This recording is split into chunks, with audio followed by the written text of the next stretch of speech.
Hi, I'm Professor Philip Harvey from the University of Miami Miller School of Medicine. I'm going to talk about anticholinergic burden in schizophrenia, impact on cognition, and late-life diagnoses. Anticholinergic effects on cognition have been studied for several decades. And early work focused on anticholinergics primarily administered to treat EPS caused by first-generation antipsychotics. But there are many other drugs that have anticholinergic properties. Some are psychotropics, which means that people with schizophrenia may have the risk of being exposed to them. The primary adverse impacts are on working memory and episodic memory, including encoding of newly presented information. And this is likely due to these drugs' blockade of the M1 cholinergic receptor system. There have been several recent anticholinergic burden studies that have been conducted. The older studies and the newer studies yielded similar results: reduced cognitive performance, interference with cognitive training, and correlations with increased risk for dementia diagnoses, and that may just be diagnoses, not necessarily dementia. This is some new data on anticholinergic burden. This comes from the COG study, where it shows that there's a very high level of anticholinergic burden seen on the part of some people with schizophrenia. And when you look at the slide on the right, you can see that a lot of the burden comes from antipsychotic medication, but there are many other medications that are associated with increased anticholinergic burden in people in the schizophrenia spectrum. There are multiple adverse impacts of anticholinergic burden, including interference with cognitive training. Since computerized cognitive training is one of the very few things that we have that improves cognition in people with schizophrenia, interfering with that by administering anticholinergics is a real challenge. Also, what we've seen is there have been a number of studies recently that have suggested chronically institutionalized patients with schizophrenia commonly have very poor cognitive performance. It can worsen precipitously after age 65, and clinical chart reviews suggest high prevalence of dementia diagnoses, although we're going to evaluate that to see if that is actually accurate. In a longitudinal 6-year study that we did, we looked at the 6-year course of cognitive functioning in chronic schizophrenia patients, patients with Alzheimer's disease and healthy controls. They were matched on age, and the schizophrenia and Alzheimer's patients were matched on global cognitive performance.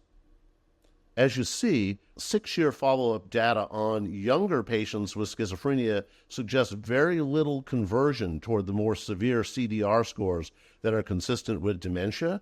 And when you look at the course of mini-mental scores, what you see is that Alzheimer's patients, no matter how old they are when they're diagnosed, have a significant worsening over 6 years in their mini-mental scores, while healthy controls don't. And schizophrenia patients worsen by less than 1 point on the mini-mental over the course of a 6-year follow-up until they're over the age of 65. So there appears to be a point of inflection for this worsening.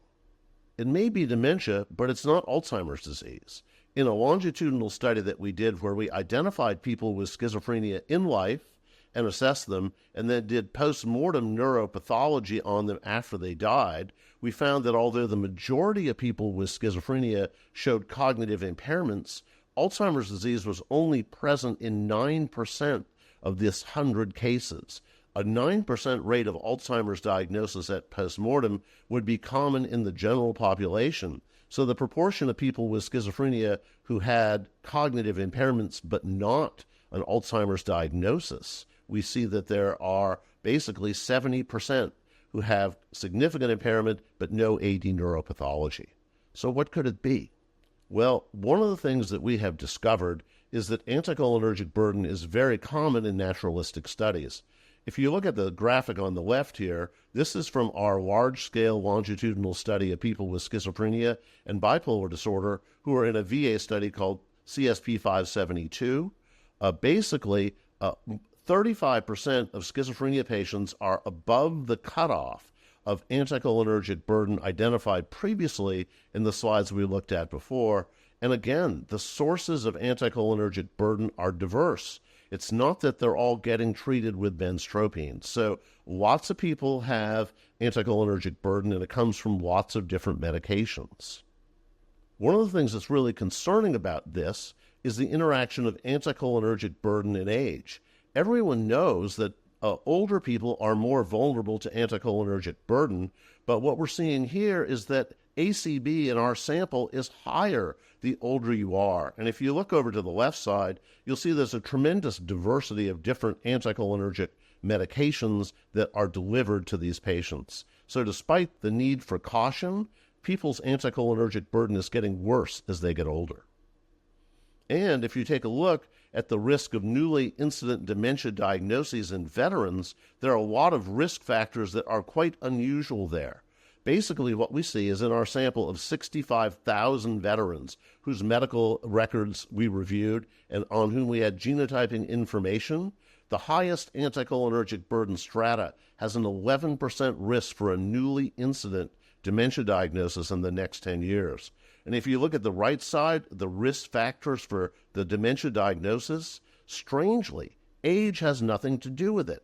Age is the single biggest predictor of risk for developing dementia, and genomic predispositions for cognition, Alzheimer's disease, and schizophrenia, defined by polygenic risk scores, are not correlated with the risk of a dementia diagnosis. But when you look at the significance level for anticholinergic burden, what we're seeing is that people are getting a newly incipient dementia diagnosis because they have high levels of anticholinergic burden. This is iatrogenic. It's caused by treatment and not caused by the standard risk factors for dementia.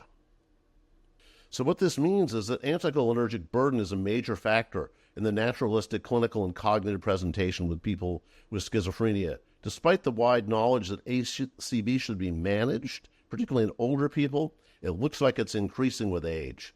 Diagnoses of dementia are more strongly correlated with ACB than age, which is really informative.